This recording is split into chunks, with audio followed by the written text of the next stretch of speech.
kind of went through, like, I guess it ended up lasting about a month, but I was stuttering. Like, I could not make out words. Like, I was going through this trauma of I cannot live without him.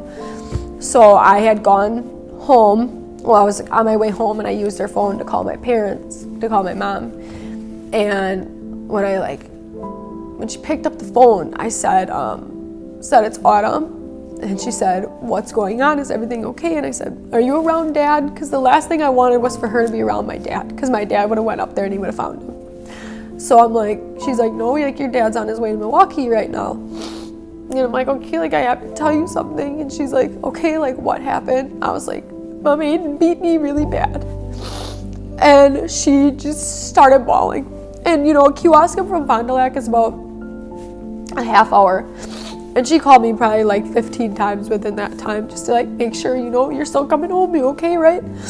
And I got home, and like all my siblings and everybody was there, and I will never forget like telling them like what happened. And like my sister, and it was her fiance at the time, like they went into the kitchen, and like I watched my sister fall weak onto the ground. And then like my brother was like, "I'm gonna kill him, like I'm gonna kill him." And like he went to run out the door, and like he dropped. And like I remember hearing him say, "Why didn't I protect her?" And it was like nothing they could have done could have changed it. It didn't matter. And like, so a week prior to leaving him,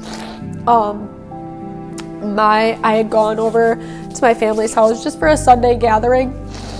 And I'd gone over there, and as I was about to leave, I don't know, it just like everything got hit at once, and I started bawling. Like I was bawling. I did not want to leave. And my mom's like, "Oh, what's wrong?" And I was like, "I just miss you guys. Like, it just sucks that I don't come around anymore."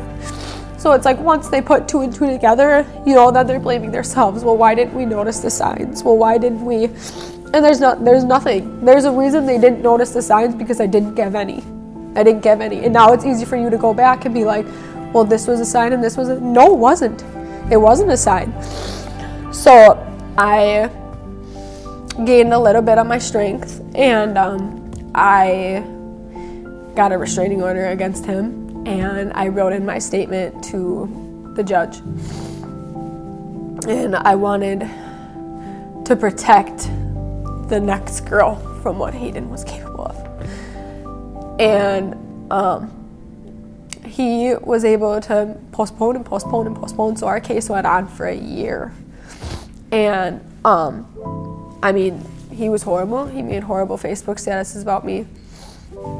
I can't even tell you the amount of times I woke up in the morning with 20 text messages or Facebook messages from people I don't know. "Kill yourself, why are you lying? Your daughter deserves a better mother." Constantly, like the amount of times that I could have just not done it anymore. I've hit so many weak points in that time where I was like, I don't want to do it anymore. I can't do it anymore. Like, these people are horrible. His family is horrible. And then, on the other side of it, he's living this dream life with a new woman, and they have a baby on the way, and I have my child who hasn't seen her dad in over a year and a half. He didn't fight for her. He didn't try to see her. He didn't anything. So it was like, people were like, "Well, you were the problem. Well, look at him. He's happy and he's in a new relationship. You had to be the problem. It wasn't him."